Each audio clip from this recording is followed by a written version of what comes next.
अंधेरे गोशों में जब रात की खामोशी उतरती है,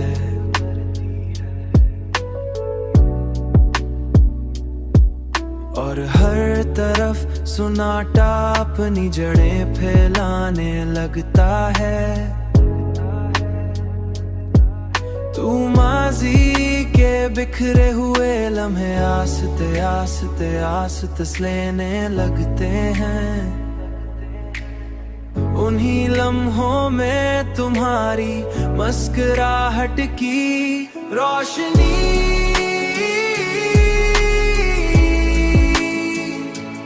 एक चराग की तरह मेरे ख्यालों में जल उठती है।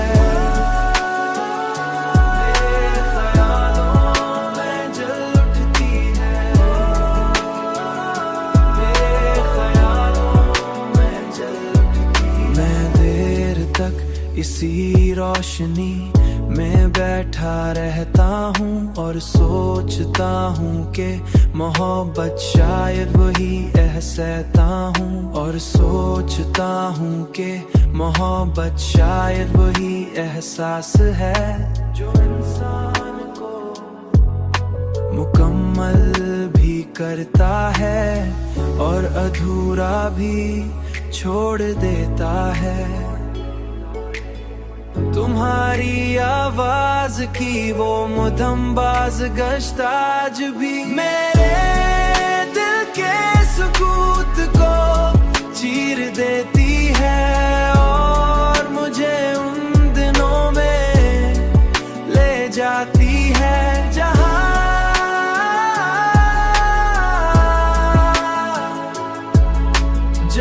हर लम्हा तुम्हारे साथ जीने का ख्वाब था, मगर अब वो सिर्फ एक अधूरी कहानी बन चुका।